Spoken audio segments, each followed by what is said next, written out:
out of poverty, you know, and you're taking this kid that's coming from a rough area, and you're allowing him to see the country, right? Because most of the people that I play with were basketball players, right? Were basketball players. I just happened to play basketball. Just touched down, back on road, counting money, man, you know how it goes. Hit the VIP and tell my to strike a pose.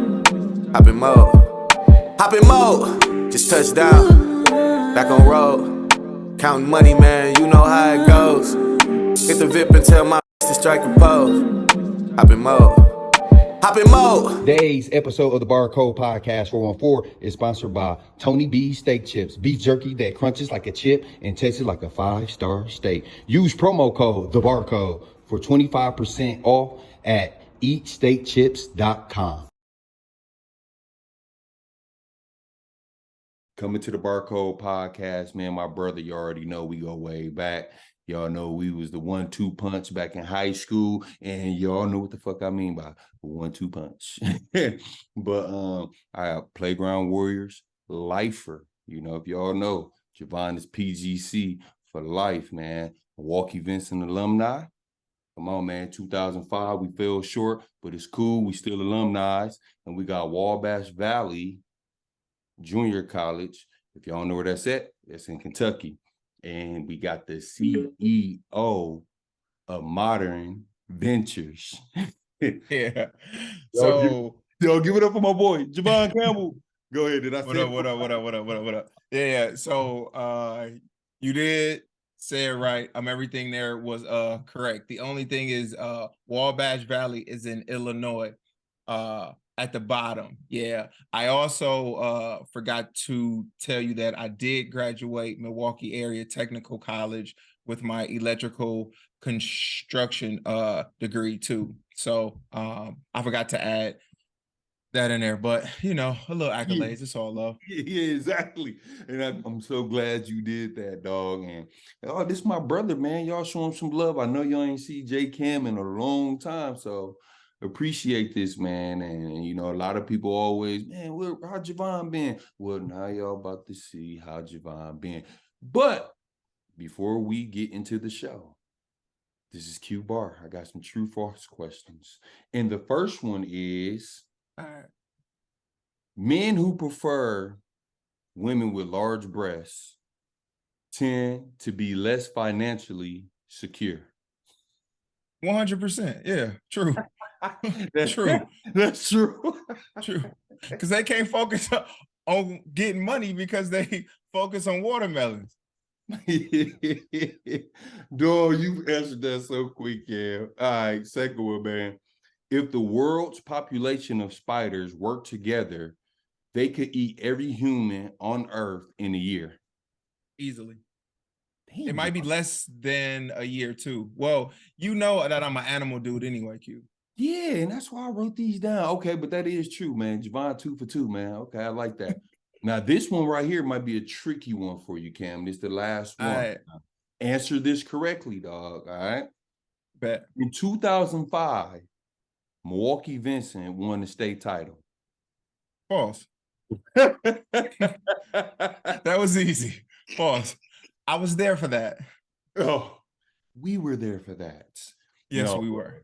Man, thank you, Javon, for participating in the true false question, man. You know, I try to do that to, you know, warm people up, man. And man, you did a good job, man. 3 for 3, man. But now let's get into the show, man.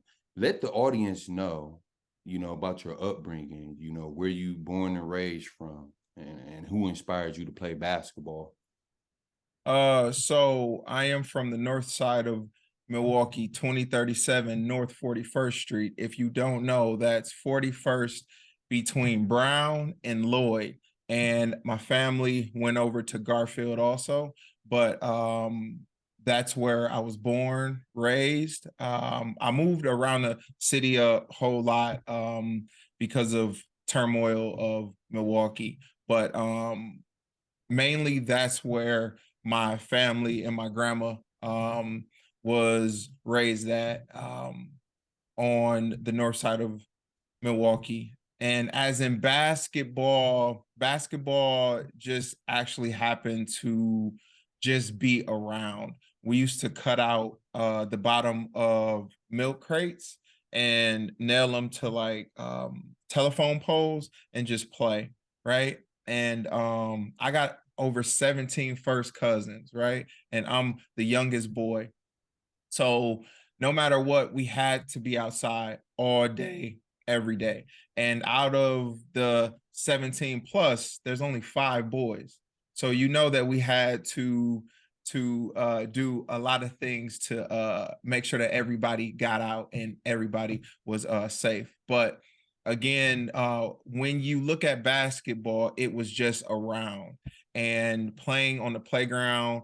I went to Brown Street Academy for elementary school, and I just happened to be good, but I also happened to be left hand, which is different than most kids. So with me actually being able to dribble a basketball, do a layup, crossover, and I'm left hand, is really hard to guard someone at that time. So I started, I think, in 2nd or 3rd grade, and I had a pretty nice team 3rd, 4th, and 5th grade. And each year we actually played Billy Memmis in the championship. Now, true, false for you, is it true that Billy never beat me in the championship? I heard about the battles, and if I'm not Oh, mistaken, hold on. there were no battles. Okay, well, okay. On your team, Brown Street, if I'm not mistaken, it was like you, Carlos, Mike T, Lil Darren, all y'all. That was that crew. Yeah, so Mike T was actually a year older, right? And then Carlos was a year younger. But my actual team base was me, Darren, Earl, Wade, and then we had my homeboy named Raphael that we call Ice Cream because he always had like an ice cream design in his head.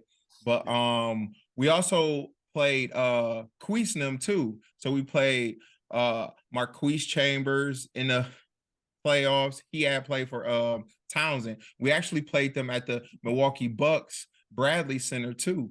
But every year in the championship, I saw Billy, and that's when the first time that I saw, you know, somebody that was better than I was like, this little dude is good.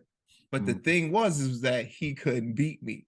So that's the one thing that I had on it. That's what I learned about basketball, like real soon, was that you could be really good, but you have to be able to win. And he won until he got to somebody that could really control the whole game and not just scoring. So you actually gave me the cheat sheet, so I'm gonna pick false. Yeah, go ahead. Perfect. All right.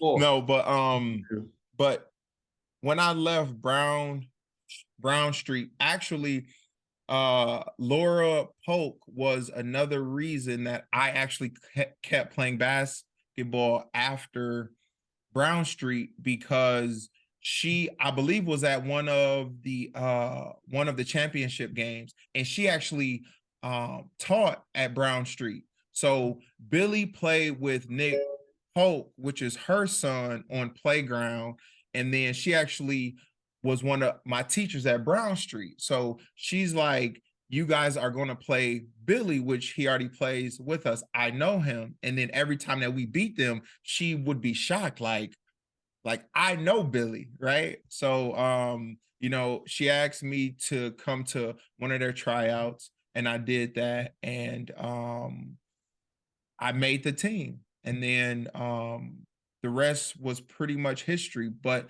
that was actually the second playground is the second team that I actually played for AAU. I played for Mr. Williams, which was Brown Street coach, which we played for MOB, baby. which we would tell people that it was Milwaukee Outstanding Ball Players, right? But we just thought it meant the mob, which was a pretty cool, right? Yeah, but like... we actually had a conversation, me and him, and he was honest. He said, listen, I think playground can take you further than I can take you.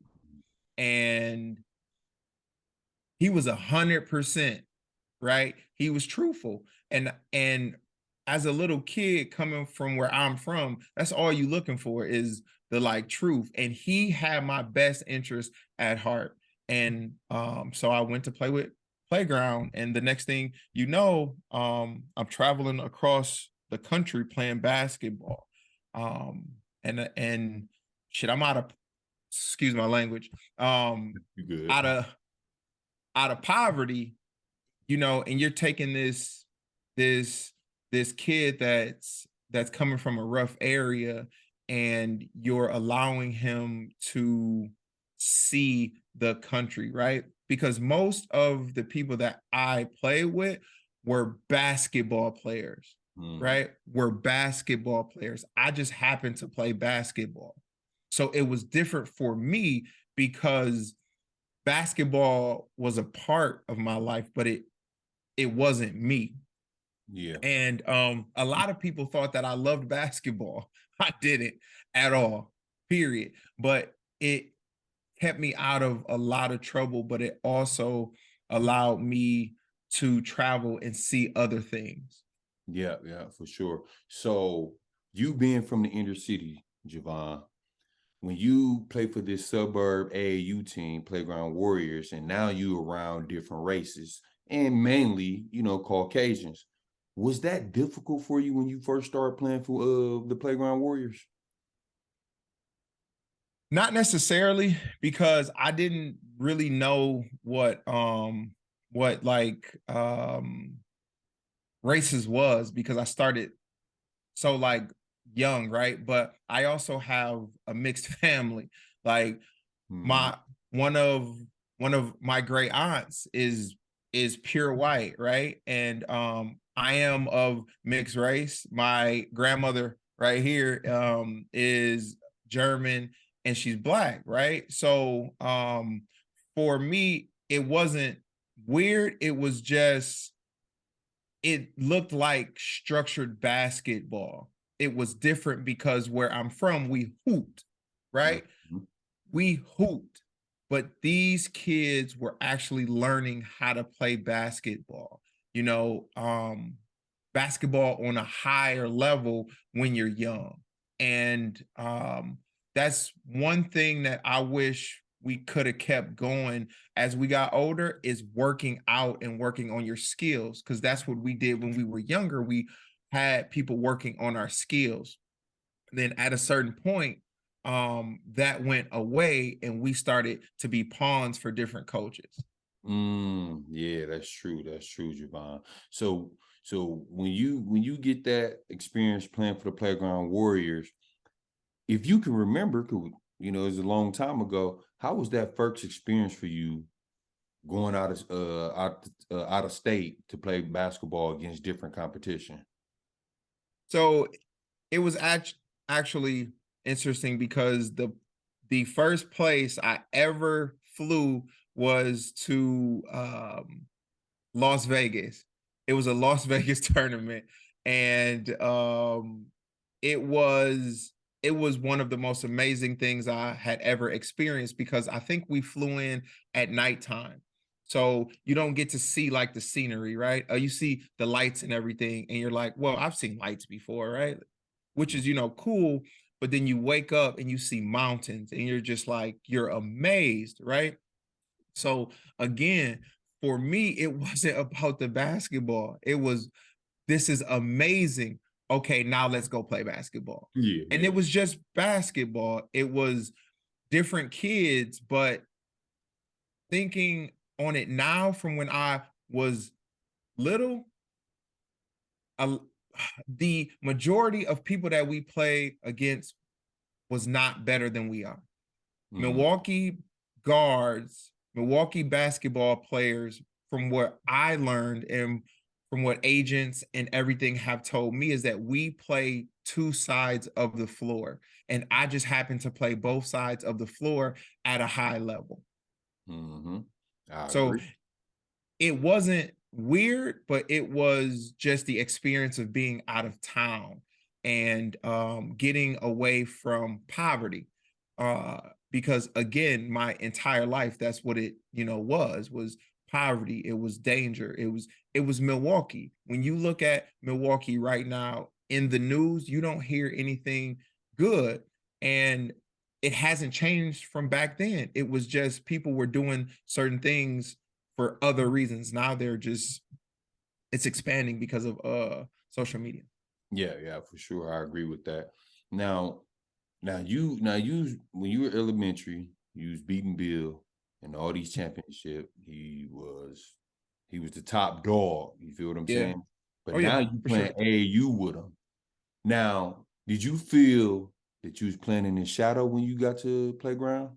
Like playing in the No, a little bit, or no, because I respected Billy as being a basketball player, right? I just happened to be there to play basketball and we won at a high level, right?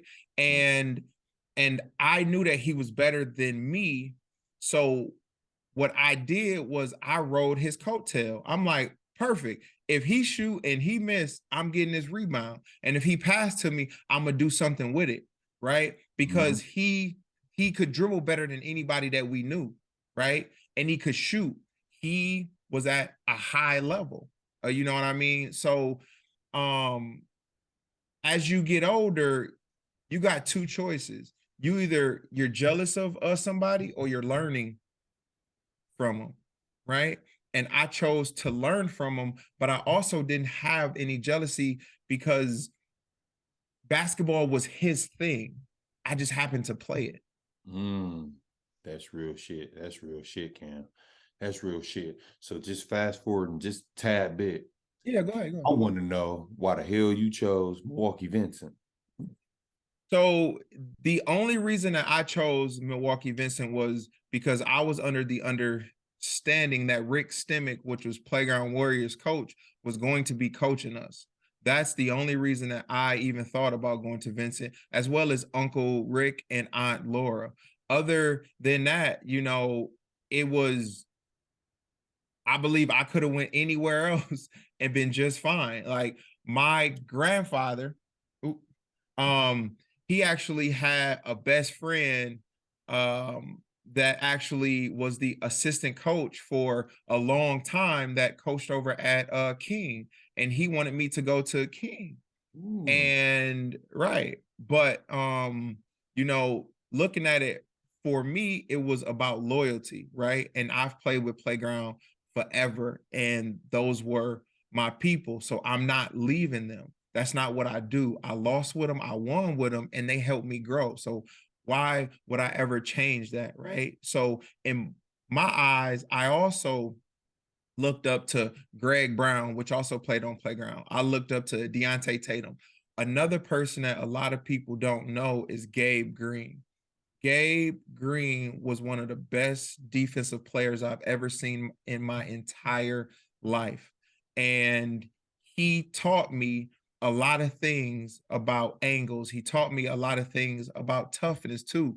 And he also was from the hood, just like me. Deontay Tatum was from the hood, just like me.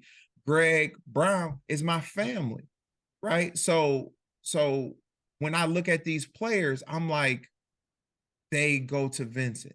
It makes sense, right? And I've seen Deontay Tatum and Greg win a state championship, right?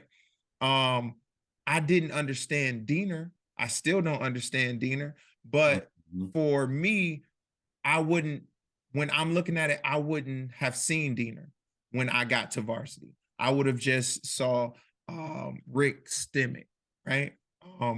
But even though I was there, I wasn't going to leave. Yeah, exactly. Because I always want to ask all of us why we went. And some people think, it's like this day and age where it's you get on the phone and, hey, bro, let's come to Vincent, let's team up. And no, it didn't go like that for me.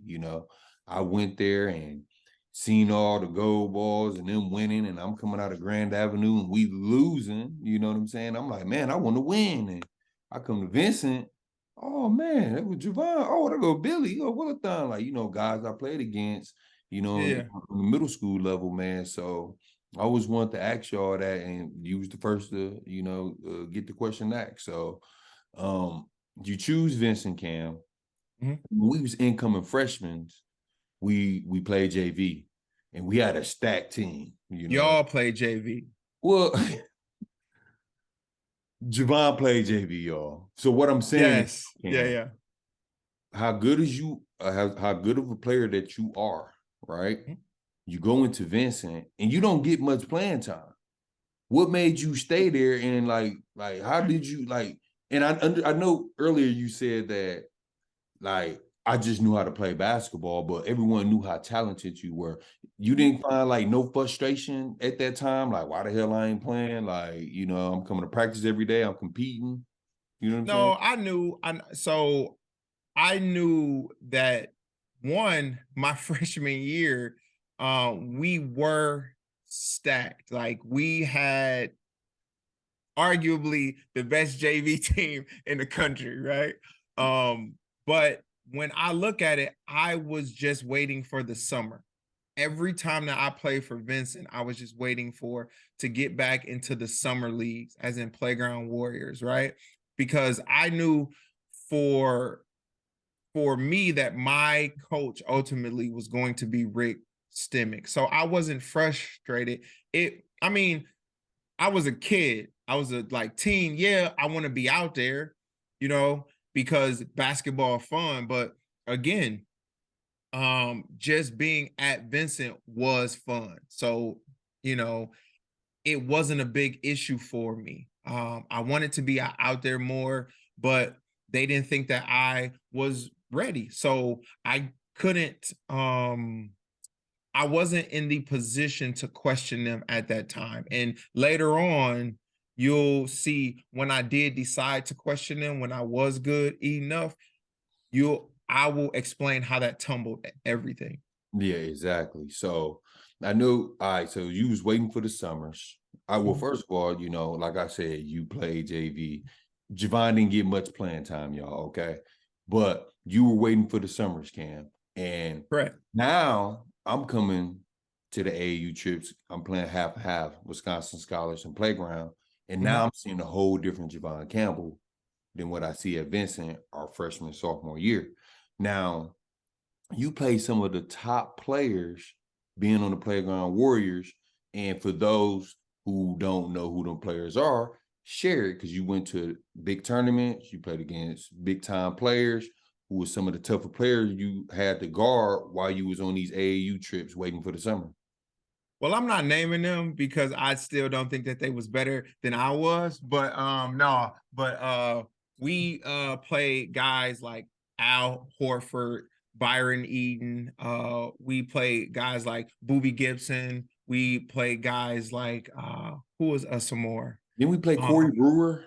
Corey Brewer from the Tennessee Travelers. Mm-hmm. Man, we played some really good competition, and these were high level NBA guys, top 100 guys, top 50 guys, and when they ran into me and I ran into them, it was a different sort of basketball, right? Because when you're playing with your confidence and you're playing with everything that you have, when you ask anybody in Milwaukee about Javon Campbell, what he does great, they're gonna scratch their head, but they're gonna know that he can control a game because I play 94 feet defense, I play help defense, I rebound as a bigger guard.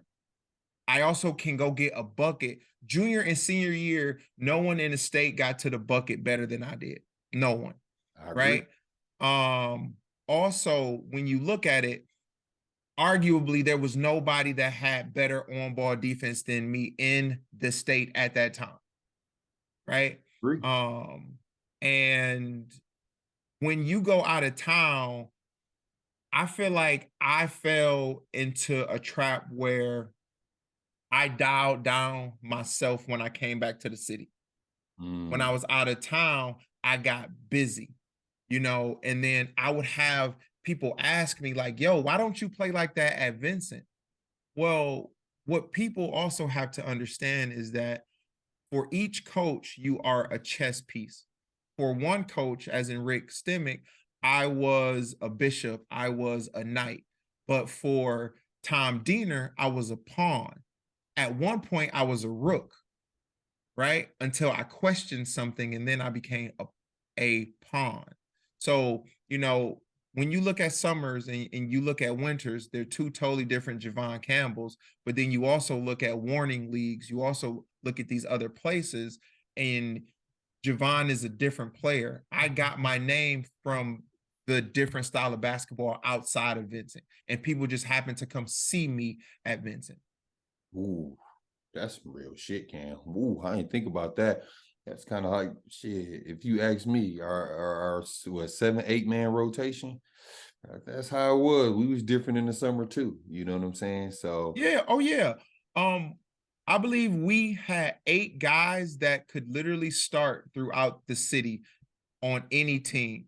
Yeah, arguably you may change it up for like King, right? But then they also had guys that could have started on Vincent too, yeah, yeah. right? So but again,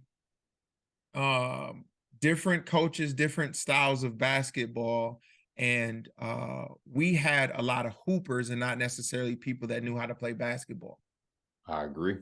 I agree. So after your freshman year, Cam, you waiting for the summer, you get busy, AAU, but then we come back sophomore year. Now we on varsity. Yep. How was that transition for you? Because correct me if I'm wrong, Cam. I don't remember sophomore year you playing that much. So how did you play a lot, Cam? I can't remember. Yeah. Okay. So freshman year, I went from playing almost no time. Like I maybe got on JV, I maybe got 5 minutes every 2 or 3 games, honestly, right? Mhm. But then sophomore year, I played a ton because they called us the Fab Five, right? So because we were sophomores, I played a ton, but it was a big learning experience because you can't take someone, you know, that almost doesn't play any high school basketball at all and then throw them directly into the wolves like that without some clarity, without some some guidance on getting your skills ready. When you look at Tom Diener never got our skills better than what they were. Right? Rick Stimmick got the guys who was over there at Playground got our skills better because he also would let us do what we did best, but then also experiment to see if we could do it even at a higher level. So if someone said, oh, Javon can't shoot threes, Rick Stimmick would be like, show him. And I have 3-4 threes in a game, right? So, you know, and then I would shut them up. But Rick Stimmick gave you a chance to really be who you wanted to be, not necessarily who someone thought you were. Mm-hmm. I agree with that, Cam. I agree. So we got slaughtered sophomore year, I and can't fucking remember it, bro. me not.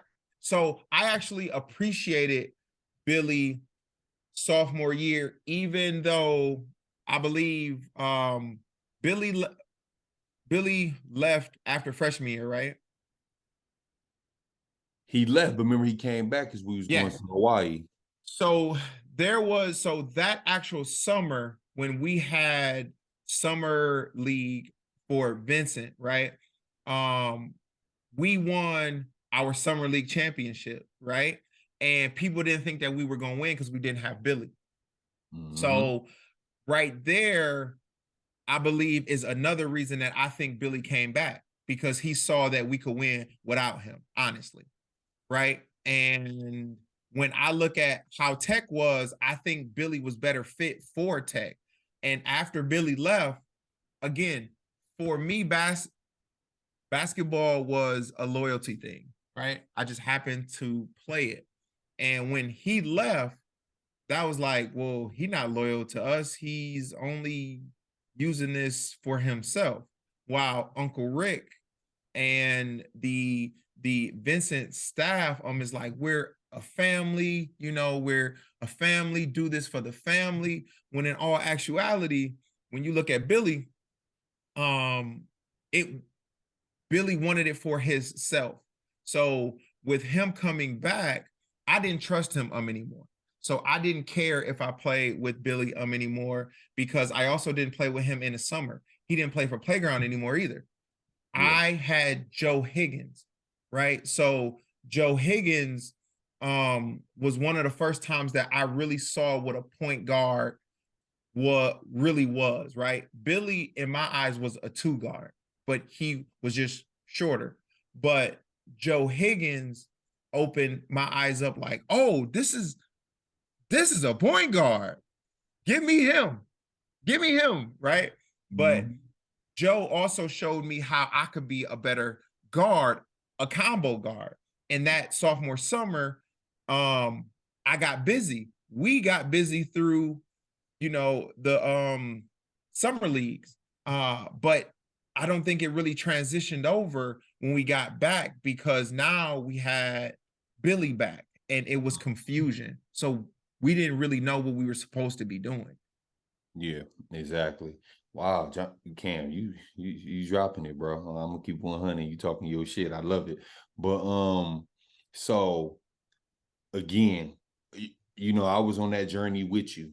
Now, sophomore year come, Cam, we get our ass kicked, like you said. Now you have the option. I have the option. Willathon, Marcus, everybody, all of us. We have the option to transfer, Javon. What made you stay? What made Javon Campbell stay at Vincent, knowing that he could have transferred after his sophomore year?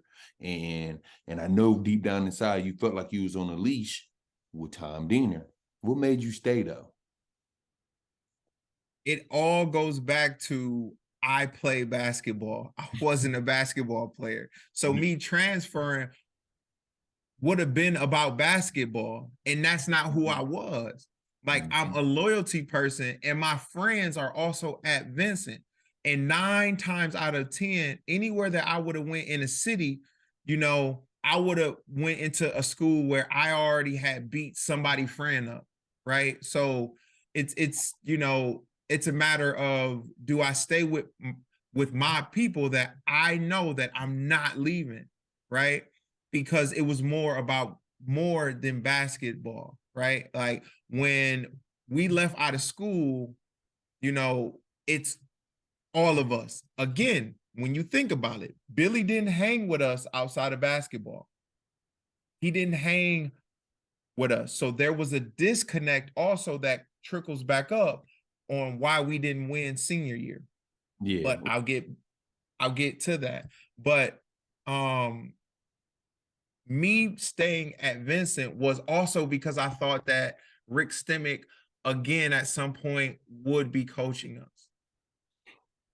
And that's my loyalty there. And Aunt Laura is my loyalty also, because she's the only reason that I'm even still playing basketball to begin with.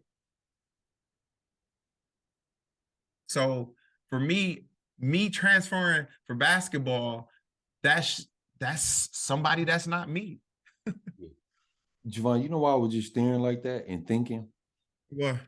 If we had Rick Stemmick as a fucking head coach, we'd be number 5 in the country. And there was only 4 teams that could have beat us. And those were the 4 teams that could only beat us during the summertime. That's it. Wow. Okay. Wow. I was just, okay, my bad. I'm back focused, because, man, I do like Rick Stemmick, dog. He was cool. He was funny. And he let you get your shit off, too. You know what I'm saying? But he was a teacher. He was a teacher. Rick Stemmick cried before every single game. How can you not leave your all for a guy like that? Like, how can you not leave it all on the floor for somebody that cares about you as a kid, cares about you as a person, and he also loves winning, and he's going to win how you want to as players. He's not going to try to win try to put some other stuff that he used 10 years ago to win on kids now. Yeah, exactly. Right? Like he evolved with basketball, and most coaches don't, as you'll see when we get to senior year. Okay. So, man, listen, I want to hop into junior year. And I'm hopping into junior year because, Cam, I feel like I came out my box, my shell, just a little bit at Vincent. But, dude, junior year, you broke the fuck out. I'm sorry, bro. And for those who's watching this, I just want to let y'all know we beat King that year. We were the only team in the state of Wisconsin to beat King and Javon Campbell and Marcus Landry combined for like 45, 50 points. I want to them our facts, y'all. All right. We all know that King won it, but that's fine. You know what I'm saying? We had some locker room issues, but I want to get into your junior year because it was your breakout year, Cam. You know, I feel like you was just let off the leash. You know what I'm saying? And I want you to just go into, you know, what was your mindset going into junior year, man? Because, man, that shit came out of nowhere, Cam. Well, going into junior year started, actually, for me, it actually started during our summer league basketball games when I had reporters coming to me to talk to me about the games that I was having. And these games that I was having during summer league, I was punishing everyone, right? But again, I was punishing because I didn't have someone telling me what I could or couldn't do. It was letting me play, right? And it wasn't about just one person, right? Like, I don't think you've ever heard me complain about not shooting. Yeah. Think about it. Have you ever heard me say, Q, I'm not shooting enough? Never. Because you make plays and you play defense. And because I know that I'm going to steal the ball from who's ever dribbling it and I'll get my own shot. I don't care, right? But it was because I was a basket. I was a basket, but then I was also taking away the basket from other people. So I saw the game as chess. A lot of people saw it as basketball. I saw it as, all right, how can I take someone off the chessboard and make the court smaller? So for me, that summer was huge going into junior year because it got my confidence going with reporters reporting on me in the paper. And my grandpa like, hey, man, you must have had a great game. Like, man, they wanted to talk to you? I'm like, yes, grandpa. Yeah, they did, grandpa. You know, and so that's what got me there, and it kept me steamrolling. And for anybody that played or know that 04, 05, well, even 03 to 05, playing Milwaukee varsity basketball was like playing in the NBA. Yeah, you don't get the money and everything, but it felt like the league, you know. And for me, I didn't really think that I would live past 18. So whatever happened, I was fine with right there at that moment. Yeah. Yeah. Woo. Cam, you had some huge games junior year, dog. Yeah, I was one of the best players in the state. Easy. Yeah. Oh, hell yeah, easy for sure. I agree with you. I ain't saying that because you're my bro. You know, I say that all the time. So with the group that you came into Vincent with, me, Willathan, Billy, Nick, Queese, Marcus, and your breakout junior year, did you feel at that time, during that time, Cam, that we really had a fighting chance to win a gold ball? No, so I knew that we would never win. Honestly, I knew that we would never win because of two things. One, because there were jealousy issues. Two, there were coaching issues. And I felt like junior year was our best chance to win it. It was our best chance, right? Even though we actually got another piece senior year, junior year was our best chance to actually win it. And what happened was we folded on a team that we would beat by 20 easily without the coaching that we had. And again, even though we had amazing games and we had an amazing year, you could feel that everyone wasn't on the same tune. Even though we were winning, we weren't winning in a healthy manner, because you had people still complaining about certain things. For me, right, when you look at you, okay, you were the anchor of our defense, okay? When you look at Marcus, right, Marcus, one of the top players in the country, okay? When you look at me, I'm one of the top players in the Midwest, one of the best in the state, right? But then, you know, we went up a notch and we play north and south.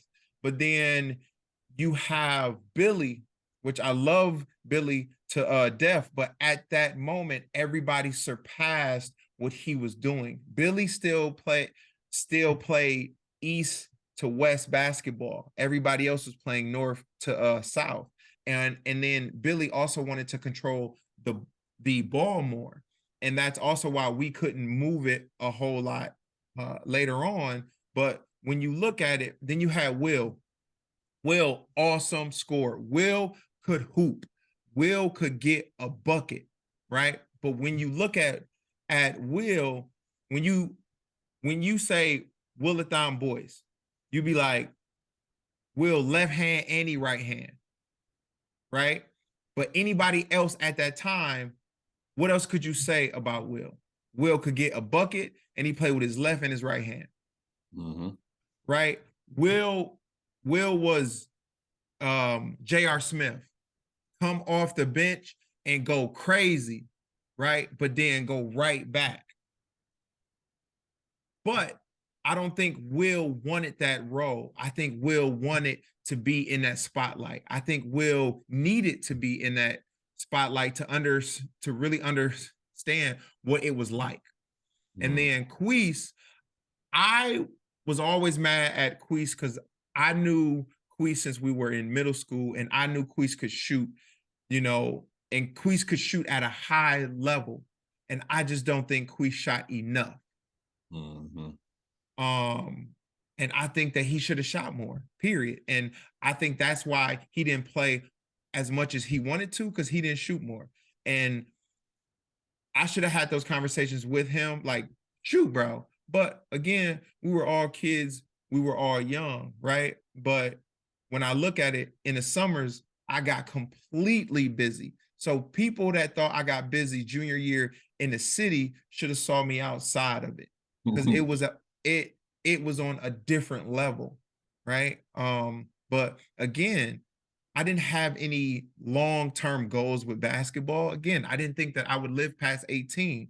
So this was it. Yeah, dog, that's crazy, Cam. Like how you just like breaking like each player down, and what we supposed to do to win the championship and why we fell short and whatnot. Because I always tell people, Cam, I ain't gonna lie, especially senior year, I got hurt. We added Elliott, it was a lot of distractions or whatever the case. Of course, we're gonna get to that. So back to junior year, you having a hell of a year. We make it upstate. We played Fonda like the first game. And I want to talk about the first game, playing Fonda like, even though we partied them. But for your experience, you play AAU. Now that's a big stage to play in front of. But now you done made it upstate, where you seen Greg Brown, Boo Wade, Wante, Gabe Green, all these guys. Explain your feeling and your experience when we first touched that floor in Madison. When we first touched the floor in Madison, man, I was nervous. So honestly, every single game I've ever played in, from warning all the way to nationals to the state tournament, I was nervous every single game. But I was nervous because I wanted to win, and being upstate was the bright lights. They were the bright lights, but I also knew that my grandmother was watching. I knew my grandpa was watching, and that's all that I cared about. I knew my cousin Oliver that went to Bayview, that was upstate 8 years before me. He was upstate with Bayview. So it was my family coming back in a circle, right? Me, Oliver, Greg, and then me, right? So when I look at it, it's like I come from a breed of real ones. So I'm here, so I'm gonna make it happen. And I think that's what I did the first Fond du Lac game. Yeah, you got busy. I just, you know what? It's funny because you just sent me like the box scores to that game, and I think I looked and I only had played like 10 minutes, and I just remember after the game, pissed, like, dude, what the fuck Dina wrong, dude? You didn't play me all year. You know what I'm saying? And I get upstate and you go 10 minutes, but then he put me to the office like, I did that because you're not coming out tomorrow when we play Madison Memorial. So I'm like, oh, okay. Remember he made us, no, that was senior year. He made us take it would make you all take the ice baths and stuff. But all right, so you experience going upstate, you know what I'm saying? You got the nervousness out your system and shit. We play against Madison Memorial. I'm nervous still. I'm saying we play Madison Memorial, Cam, and a lot of people don't know this. But every time we met up with them in the championship and summer leagues, we beat them by 20 points, y'all. These are facts. This ain't being extra, no nothing. So when and keep in mind, Cam, this the same year we beat King. We on opposite sides.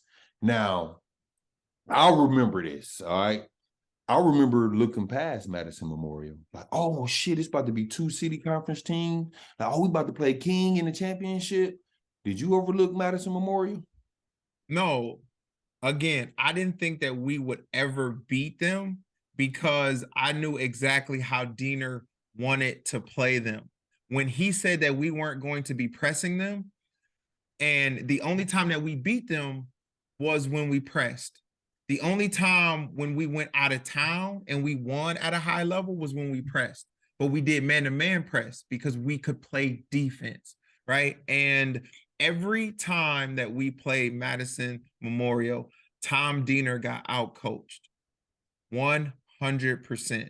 And the thing that left me with a foul taste in my mouth with him particularly was that he said that we lost that game. He said the games that we lost, we lost. He never admitted that he was outcoached. A lot of coaches don't admit when they're outcoached, but I 100% respect a coach that can say, I was outcoached. Tom Diener got outcoached 100%. Tom Diener was past his prime when he got to us. That's why he never won another championship, right? Again, when you look at it, we're kids. So you're supposed to try to put us in the best situations. Tom Diener didn't know how to put us in the best of situations because he was worried about controlling us. He wasn't worried about letting us play how we knew how to play. And I respect the accolades that he has, but when you look at it, he had better players than most people. Most definitely. If you give a lot of coaches the players that we had, they're in the same position. I agree. I agree. Right? You don't think Diener do a good job preparing us though? Dude, he did a good job preparing shells of who we were. Not who we were. In 3 years of playing varsity, Diener directly probably said maybe a dozen words to me, maybe. I was just gonna ask that. Like, how was you and Diener relationship off the court? There was no relationship. There was no relationship, right? And I was never rude to him. I was never disrespectful. There was no relationship. And if you're trying to get me to the next level, which is what I think every coach would try to do, he never even talked to me about colleges at all. I had colleges calling him to get film so that they can send me offers. Texas A&M was calling him, hey. He wouldn't answer for him. Wow. When did you find that out? He wouldn't answer for him. I was in the mall with Queese Will and them, and Texas A&M coach called me. You know, I mean, I was like, hey man, we're gonna offer you. You know, can you please have your coach give us a call back, because he's not returning our calls. He's not sending film, right? And the Texas A&M coach actually coached the Texas Mustangs where Byron Eaton played. And every time so that's how he even knew that I could play at that level. Excuse me. Yeah. Right? Mm-hmm. He knew that I could play at that level, but Tom Diener didn't think that I could play at that level because he never had respect for his players. I agree. I agree, bro. I agree with that for real, Cam, because Diener didn't know what, like, listen, bro, I love Diener to death. I'm still in contact with Diener, but he don't know what type of players he had coming from middle school, bro. He really didn't. I don't think he knew. Like, he may have knew, like, Nick, Billy, and you know what I'm saying? He didn't know me. Well, I thought Vincent and Playground had that connection. No, so Diener and Rick Stemmick didn't like each other. Oh, okay. And you know why? Because when you look at Rick Stemmick, he respected people. Tom Diener, I've never seen him show anybody respect that wasn't under him.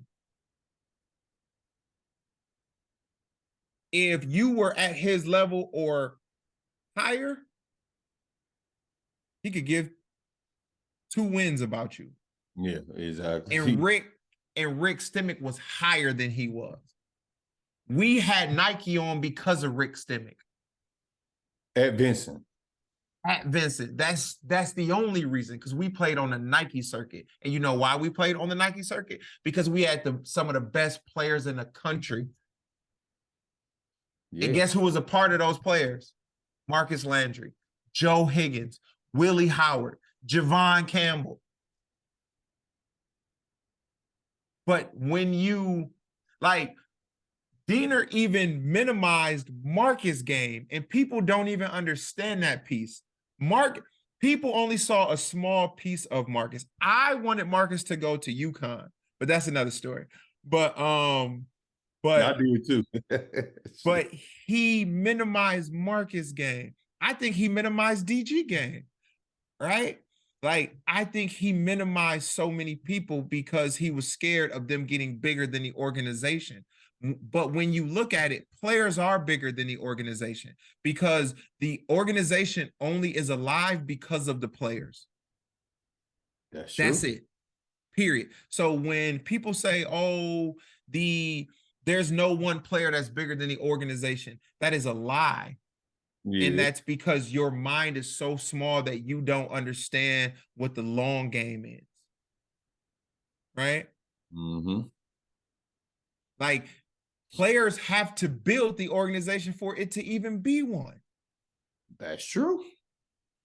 Yes, a coach is a part of it, right? The coach is bigger than the organization, but the players are also. 2 things can be true. Very true. But Diener didn't want that, because I felt like Diener lost something when Jose and them won state titles, when Tatum won state titles. It was their championships. I don't think it was Diener's championships, Because when you talk about Jose and them won a championship, Greg Brown and won, you don't say Tom Diener won. You don't say that. Yeah. So Now, what I think that he lost something. What you think they would have said we won? Vincent won? Or you think they would have said Javon, Q-Bar, Marcus, and them won? I don't think they ever thought that we were going to actually win. People that knew basketball knew that we weren't going to win. Mm-hmm. Yeah. Now, okay, so we lose upstate junior year. How you feeling when we lose to Madison Memorial? I'm fine. You good? Yeah. I went back to the hood and I shot dice. Okay, senior year, Cam. Senior year. Okay. Senior year. Now, for me, senior year is like, damn, this is the last year. You know what I'm saying? We all about to, go on with our separate lives. So, motherfucker trying to cherish senior year, you know what I'm saying, much as possible. And for me, I love basketball. So my mindset coming into senior year was, bro, we winning the fucking championship. But then we add Elliot Johnson. Now we add Elliot Johnson. Now Q-Bar moves to the 3. Now it's looking real good, Javon. But Q-Bar tears ACL playing football. But now, even if you didn't tear it, we would have still had issues. You think so, Cam? I think because Billy doesn't play as much basketball. Mm-hmm. Billy doesn't play as much basketball because now we are a national team. We aren't just a state team. We're a national team, right? We average at 6', 6'1", right? We have arguably the best front court in the state, for sure, in the region, right? And not a lot of people know about Elliot, right? But Elliot was a slow starter. Elliot was a mellow type dude, but what he needed was a battery in his back, right? And we gave Elliot that battery, right? Elliot already had it, right? He had it, but there's certain things and certain situations that you need in order to take you to the next level, right? Yeah. And there were like glances where I even thought Elliot was better than Marcus, right? Man. But no, right? I agree. But I agree. Yeah. I'm being honest. But then when you look at Marcus was Mr. Consistent. So the ceiling of Marcus and the ceiling of Elliot could have went either way when you really, really look at it. But let's say that you don't tear your ACL. The starting lineup is Nick, Javon, Quentin, Elliot, and Marcus. That's a national team. I'm thinking national, but there are people that we play with that was like, we didn't need Elliot because everyone's thinking state. I'm thinking national, because if we're all national, everybody gets a scholarship. Yeah. Again, Q, for me, I just happen to be good at basketball, so I want everybody to win. I don't care. Again, I'm not thinking I'm living past 18, so this is it. This is cool. I got somebody else that I can call my friend that comes in. Granted, I was a bad influence for him off the court, but it is what it is. Yeah. But when you really look at it, a lot of people don't play that used to play a lot more. And I was hype about it. I didn't care, my minutes would be cut down. I thought it's cracking. I'm about to throw some more lobs. And that's exactly what happened. That one lob. To the moon. Boom, boom, boom. Yes. And I didn't like that you got hurt. You know what I'm saying? Like, I just didn't. I thought it was idiotic for you to even play football, period. like I respect people that play football, that let their kids play football, and everything. But for me, my kids will not play football. And it's because to some degree, I owe them some type of safety. And if I can't save them from everything, let me try to do, try to do what I can. And some people may agree or, not, but, when I look at it, football, you're 100%, there's 100% chance of you getting hurt every game, whether it's a jammed finger or something. Basketball is significantly less. All right. And basketball is already a like sport where something can happen, but you're literally trying to hit each other in football. So I thought you was crazy for that anyway. But yeah. Exactly. So senior year, we add another piece, but we lose a piece too. And now we a little older, we on our way out of high school. We take a trip to Florida. Now we take a trip to Florida. I'm gonna throw some names out there. We play Spencer Hoss, Martell Webster, Gerald Henderson, Wayne Ellington, and some other players. We go there, but now I was recording, so I remember it, Cam, and I'm pretty sure you do, because we had a little issues and shit. But now Diener has no choice but to let us pick up full court because it's a 35-second shot clock. And granted, we fell short, but I think we only lost by 4 to Martell Webster now, maybe 6. We were up on Wayne Ellington and Gerald Henderson. They played together, y'all.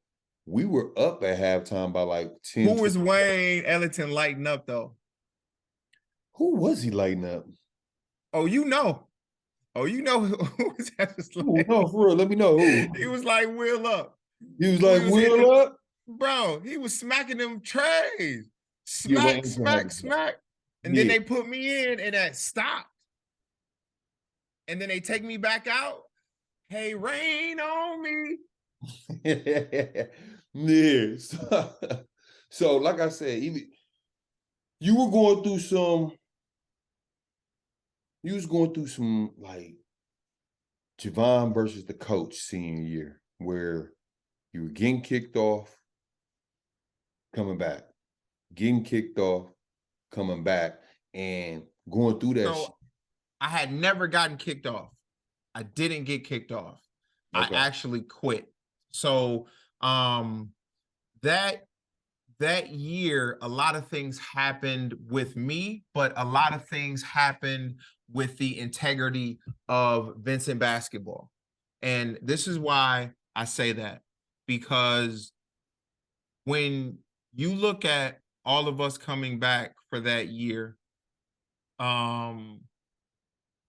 there was not supposed to be any hiccups. Everything was literally supposed to go exactly how it did last year, because there was nothing different, right? We all had just gotten better, okay? And when you look at it, you have an overzealous coach that's trying to try new things and they're not working, right? So for me, I had a lot of personal things going on. My grandfather had lung cancer. My grandma had brain surgery. And this is all within a short amount of time, right? And like I'm going through these things as a teenager, along with other stuff also. And then I have a coaching staff tell me, hey, you either got to pick your family or you got to pick basketball. Again, my thing is loyalty, right? And my family 100% comes first, right? My family comes first. So what do I do? Okay, perfect. Let me take myself out this situation. Okay. But even before then, there was a game where something happened where I told Diener that that he was wrong about something, but in a respectful way. And what happened was that bruised his ego, right? So what he did, mind you, we're winning in the beginning of the year. We're winning. We're good. and that bruised his ego. And what happens? He takes me out the lineup and he puts Will in, right? Which is, you know, that's just what, you know, coaches do if it makes sense.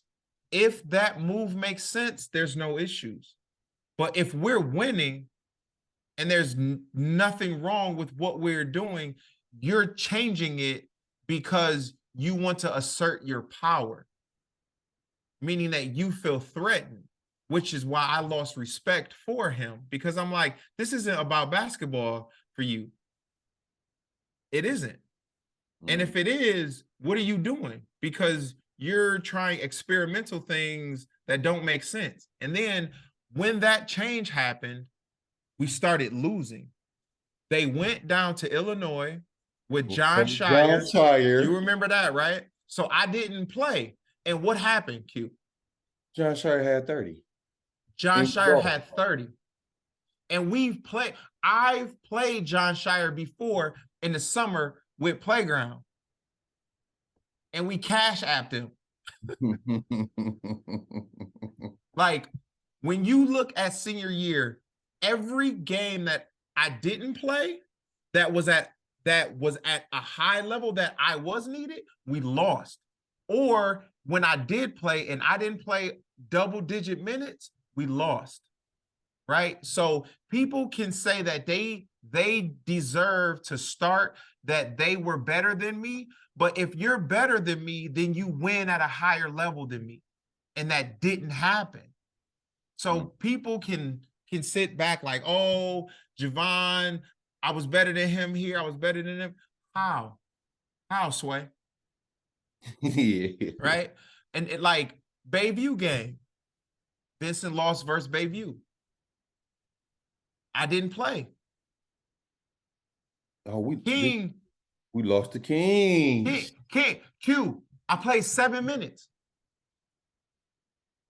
I played 7 minutes. Madison Memorial. Guess how many minutes I played? 9. I played 7 minutes and I had 6 points. Other guards played 20 minutes and had 5 points. Tell me how that makes sense. It seemed like it was just like a fucking rec senior year, dog. So it was, but it was because of the coaching. It was bruised egos as grown men. Q, do you remember when I wasn't playing and I was off the team and I wanted to come back on, right? Yeah. Right? So there was a vote, was it not? It was a vote. You got some guys that voted Javon back on the team, and you got some people that voted him off the team. I'm not gonna name drop, but that happened.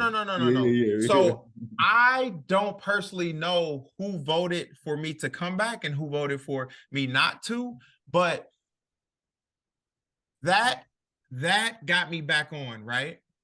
But this is when I knew that the coaching staff egos were bruised, was because in the middle of the season, they decided to have 5-on-5 scrimmages and say whoever the best 5 players that play are the starting 5. So what does that tell you? That tells you that the starting 5 that we have without Javon in it, we need Javon in the starting 5, but we can't tell him that. So we are going to let him show that he is and should be in the starting 5. But what happened was I had a broken hand because we got into a fight after the King game. So, right? So you have grown men not able to tell, hey, Javon should be in his starting 5. I just didn't understand how the coaching staff had a problem saying what my role was to the rest of the team. Yeah, I don't understand that. I don't understand, especially you having a breakout junior year. So I don't understand. Because their egos were bruised. And because they couldn't control me with basketball because I was just playing basketball. I was a hood dude playing basketball. Right? And I wanted everybody to win. I didn't complain about shooting. I didn't complain about, none of that other stuff. Like I was like, let's have a party on whoever we playing against. And it wasn't about basketball senior year. It was about, oh, I didn't get these minutes. I didn't get these other people complaining about their minutes. And it's like, man, we one of the best teams in the country. Like, what are y'all doing? Yeah. I think I blame a lot. I blame a lot on the coaching. I do, just because our style was different. But I also do blame the locker room stuff. Like you said, we were kids. And even though, you know, I hung out with everybody. I was with Javon. I was with Billy. I was with, you know, Will, Queesh, you know, Breon, Elliot, all them. We couldn't get on the same page, bro. And when you get older and you get to understand the basketball even more, you right, Cam. Wasn't no fucking way we was gonna win a championship, bro. Like not being on the same page, bro. We just had everybody just doing their own thing, you know, and expecting to win. And of course we fell short 2 years in a row. But so talk about going to Florida and Chicago and making another state run. We lose to Wes Matthews again for a second year. And I do want to point this out there because you sent me some pictures and I already seen it. And these are facts. When I played junior year, Wes Matthews only had 7 points. Mm-hmm. When someone else was holding Wes senior year, Wes had 29. And I want to keep this in mind, y'all, because a lot of people always ask me this, Cam. They always say, Q, who was the best defender on the basketball team? I said, on ball, Javon. I said, me, I was just like a pest, bump you, talk shit, get you out your game, make you uncomfortable. That's 2 motherfuckers that didn't play, Cam. Our best on ball and our fucking pest. Dude had 29. Also, let me go back. So this is from 2 separate polls, junior and a senior year. Mm-hmm. I'm ranked number 14th in the state in one poll and ranked number 8th in the state in another poll.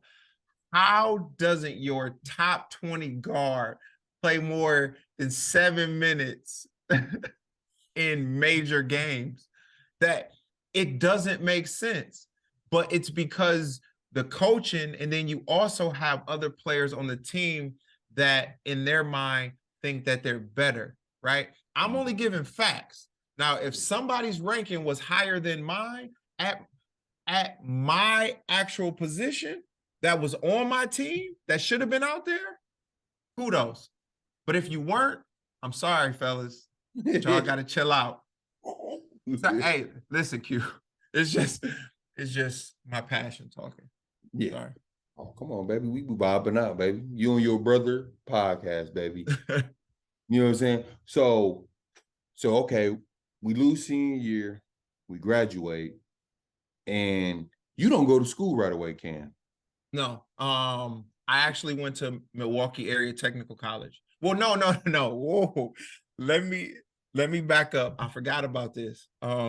Again, I'm not thinking that I got a lengthy life, so I don't have any long-term goals. But Ward from the Rebels had gotten me in a prep school called Laurinburg. That's in North Carolina that Draylon and Avo went to. Okay. And I went down there and I was bunked up with this kid from Indiana, probably like 6'5", point guard, cold, cute, cold, but he had some issues. And like me and him didn't see eye to eye. And like, he thought that he could pick on me for some odd reason. Like, I'm not sure why, but a long story short, I ended up putting hands on him.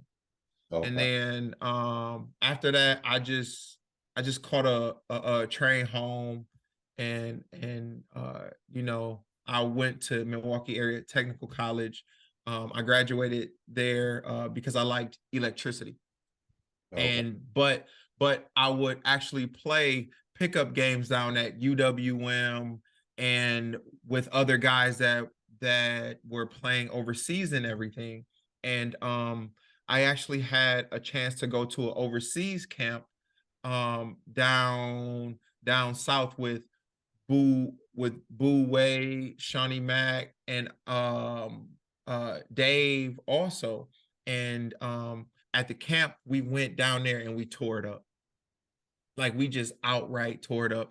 They put me and Boo on the same team, and there was no, mind you, these are like guys fresh out of college, fresh from overseas. There wasn't a guy, a guard in the actual camp that brought the ball past half court on me. I took it from everybody. And these facts. And but Boo Way showed that he was a pro there. He was a pro. I was a semi-pro, but he was a pro. He was a pro. There was levels, but he was a pro. But I was also, again, playing back at home at a UWM and everything. And at that time, I didn't know that since I had enrolled full time at MATC, my college clock had started. So I actually UWM, shout out to Joa Tucker, Marshall Williams, and Jay Wright.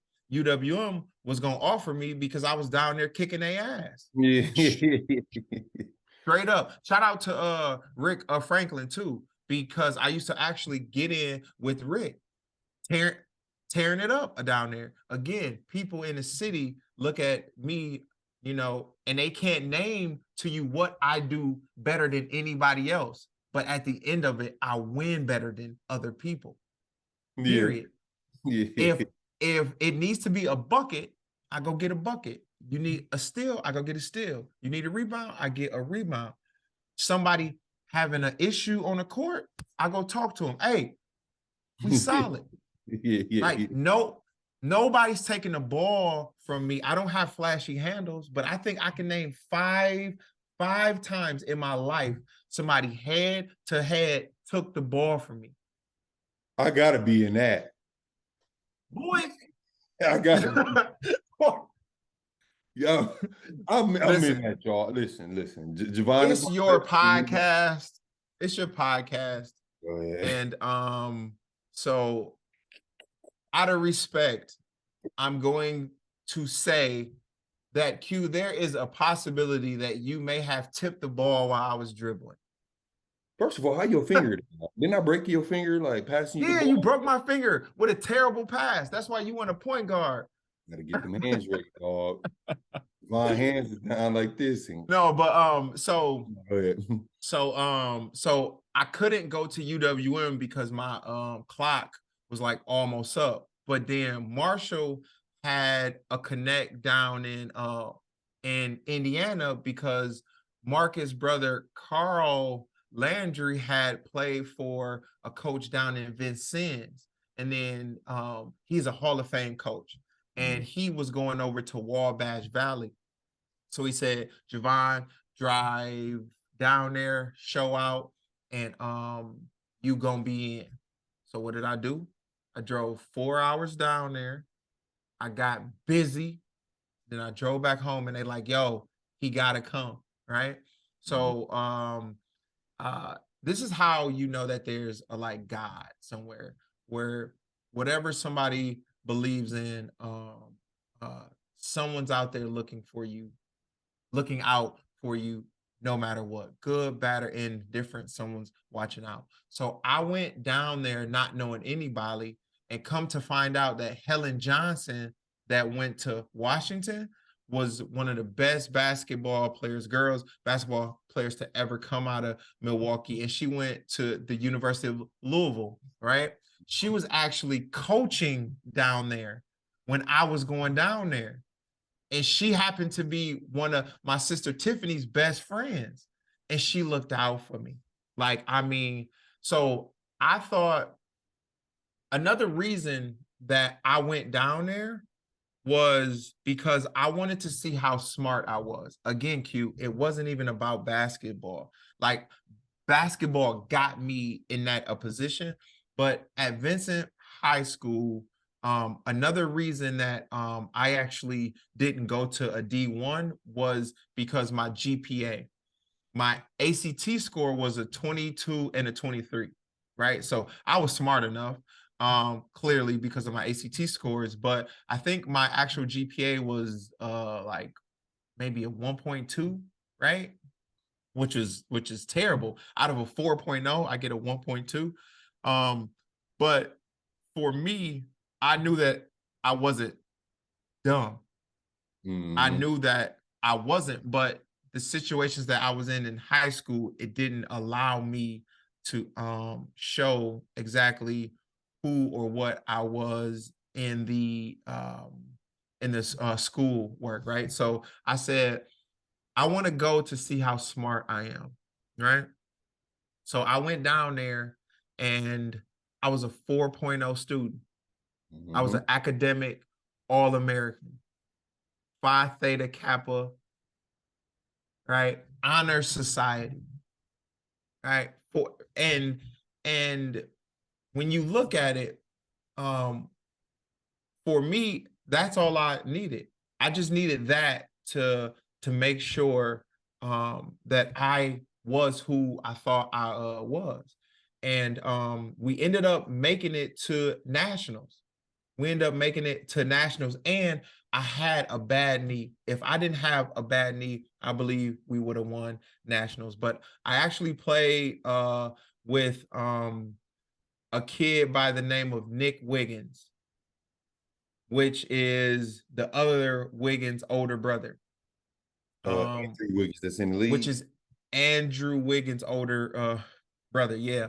And when I tell you the kid was smooth, Hugh, he was smooth. I mean, he reminded me of Alex Davis. From Milwaukee Lutheran. Yeah, yeah. The only issue with Nick Wiggins was that he wasn't a killer. Mm.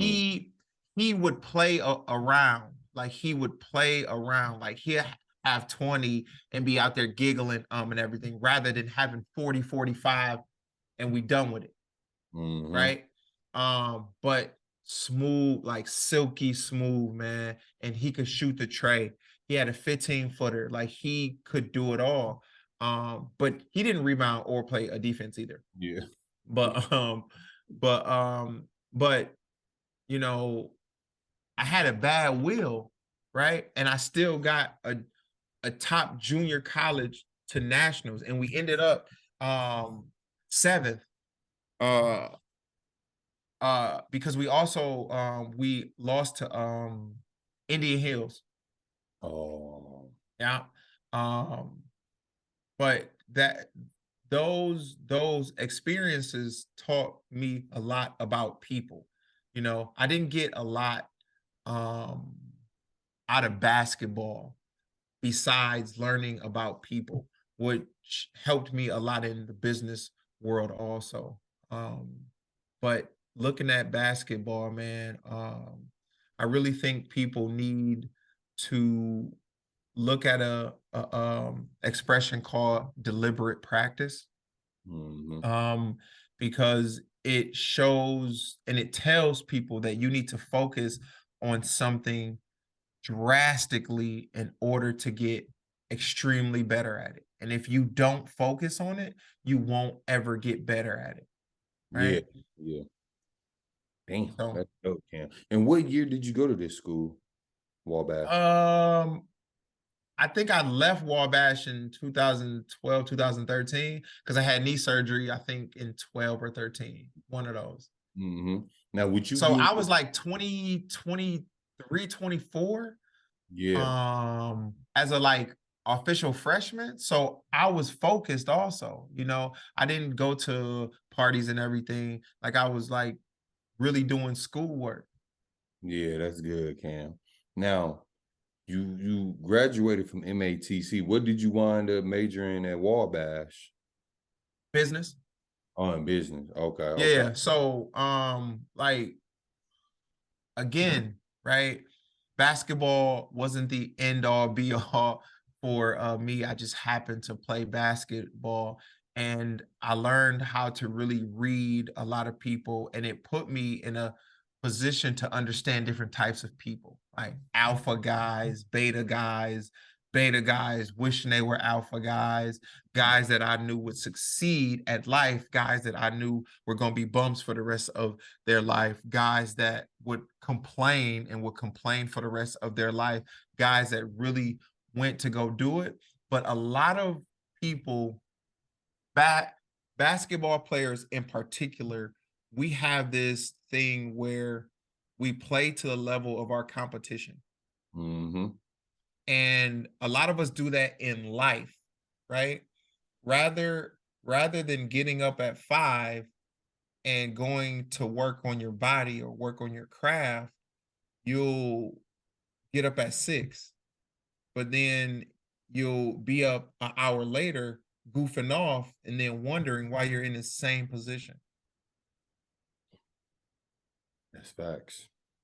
Right. So you know, I know, I mean, it was a long-winded answer, but No, that was after high school. And then when you fast forward, to like now, man, I'm, reading a lot of business books, landowner, dad, husband, you know, man, I don't know what other, advice to give guys or whatnot. But when you look at basketball, I need the youth, the youth, the younger guys to really understand, don't stop working on your craft. Work on your craft, but really have someone that understands where you want to go and where you want to be. Yeah, that's true. Now, you forgot to mention one thing, Javon. Yeah, go ahead. You play golf on your Oh off. yeah, yeah. Don't you Yeah. that shit in the water and shit, or what? Oh, no. Yeah, so I play golf too. I also kayak, boating, camping, do a lot of things. Actually, because of basketball. Basketball showed me things that were outside of my neighborhood. And one day I like really woke up and really realized, like, yo, I'm older than 18. I made it out of the hood. Let me really go do things that I really wanted to do my entire life, but I couldn't, right? Like hiking and everything. And, people always make fun about it, and everything, but I love fishing, man. I love being outdoors. I love being out with my family.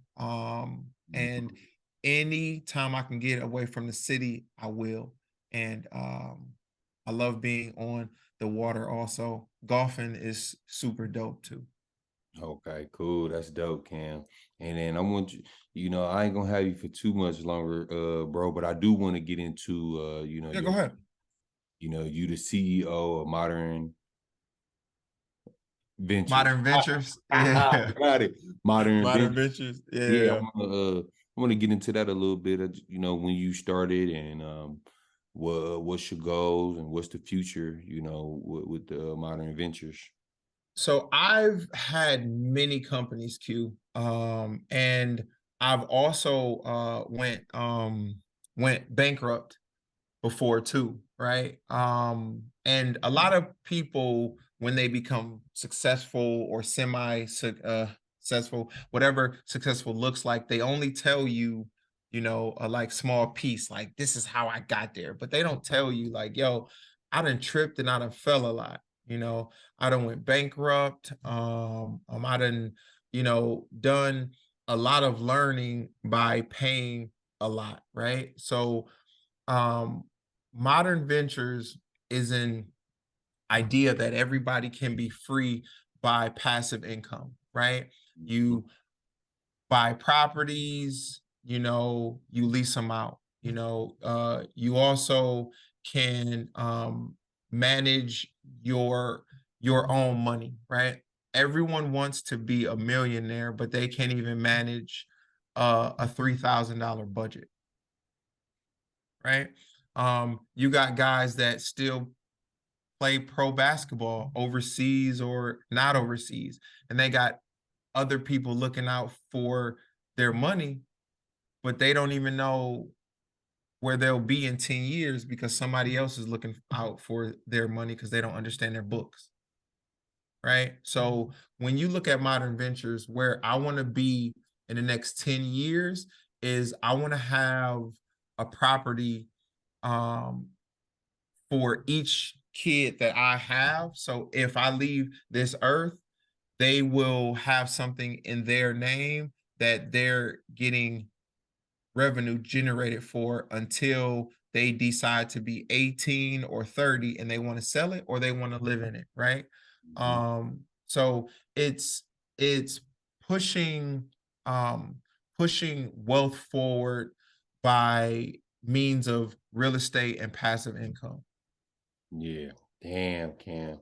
And man, listen, bro, I'm really, I'm super duper proud of you, Cam, because we used to get in a lot of mess, our younger years, and for you to turn your life around, and I can be the first to admit, just because I'm silly and you know me personally, I used Yeah. to call, Cam going fishing, Cam camping, like, oh, Cam, you know what I'm saying? But that's just me knowing you and us being brothers. But on the real tip, like seeing you turn your life around and beating the odds and all that, bro, I'm really proud of you, bro. The man that you became, bro, and the friend, bro. You know what I'm saying? It's a lot of things that I see now that I know Cam wouldn't have did back then. You know what I'm saying? And that's even having an issue with someone. Now Javon talking to them, hey, what's the problem? Versus back then, we was doing, you know what I'm saying? Yeah. So I just want to let you know I'm proud of you, bro. And on top of taking the time out your day, man, because I know you're a family man. And coming to the Barcode podcast, this one means a lot, you know what I'm saying?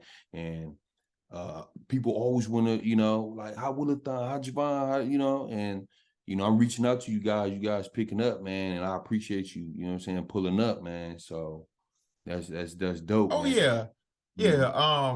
Q, I'ma always pick up a few, like no matter what. Like when I say family, you are a part of my family. Like no matter what. Like you are one of the few that have been through the hood and you good, right?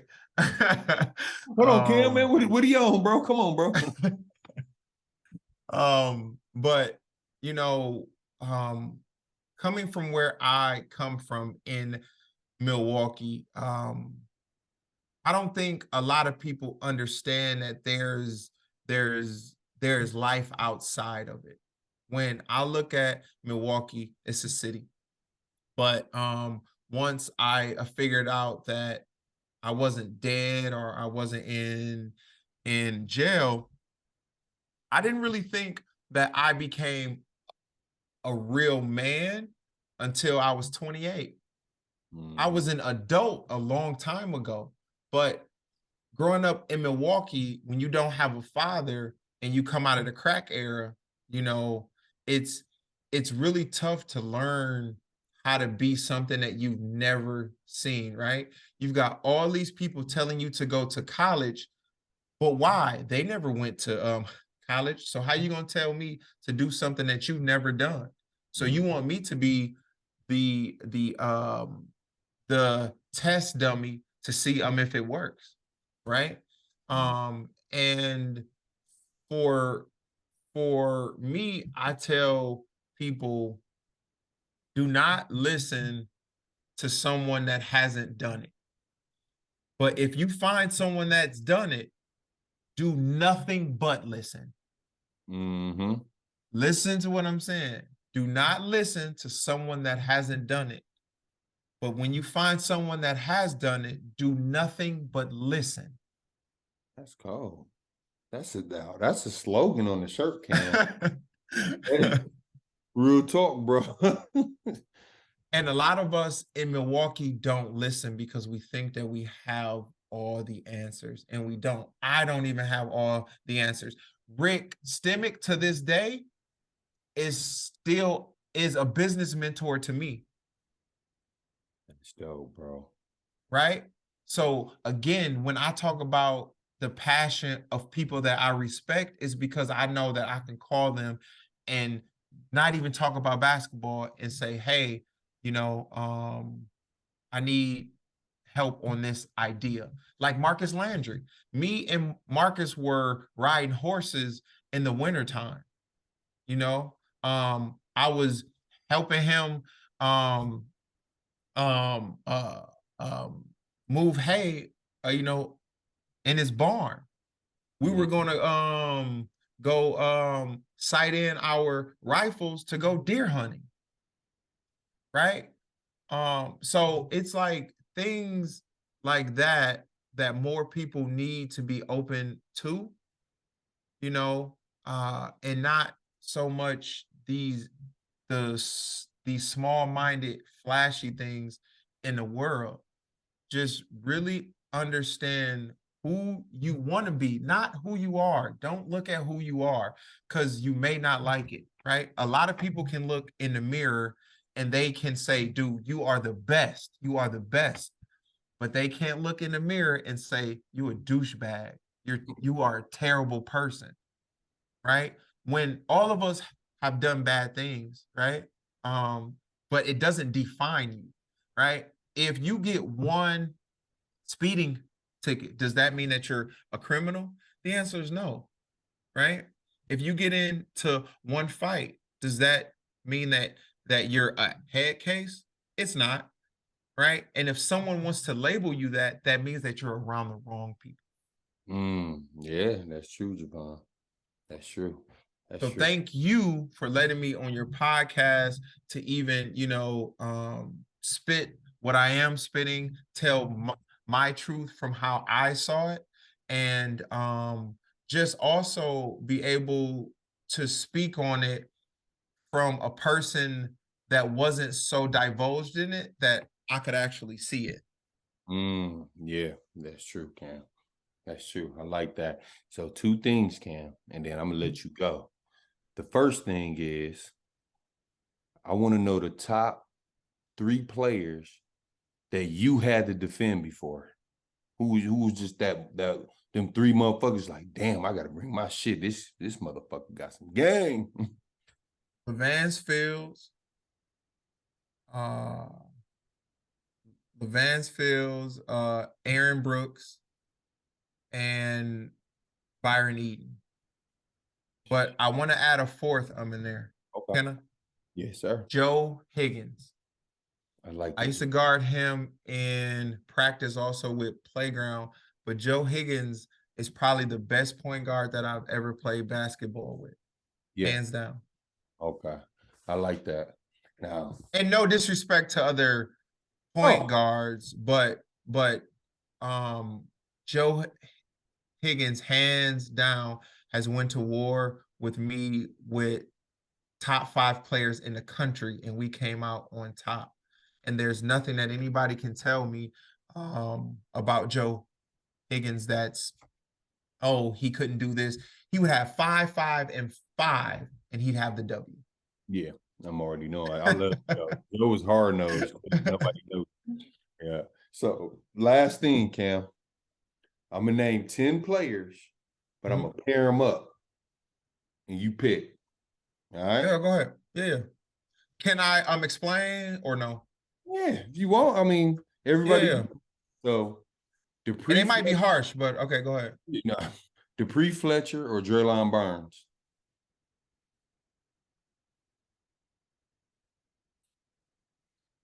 I get that reaction every time. But you know, for me, it's a little different. I have to say Pre. Pre, okay. Because Pre is a winner. Right? So I look at Dre get busy. I love Dre. Dre is a family man. Like Dre is my dog. But when I look at winning, you know, me and Pre had some personal issues. But again, when I put those aside and I look at it, it's got to be Pre for me. Okay. Okay. You ready? Yeah. Trey Jefferson, Billy Mims. I gotta go Trey, because there's there's no defense, especially Billy's, that can stop Trey Jefferson. Q Greer or Carl Landry?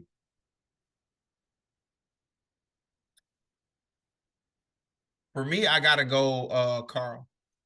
Okay. And I go with Carl because when you look at Carl was in the shadow of Boo Wade and Greg Brown, right? He was in their shadow entire high school. And then you go to junior college and you stick to it and you have the poise to understand exactly who you want to be, not who you are, because he could have stayed at who he was in high school, but he had the poise to say, hey, I want to be something else. And he became something else. Something else. No, ain't that crazy? That's fact. Jerry Smith or Ricky Franklin?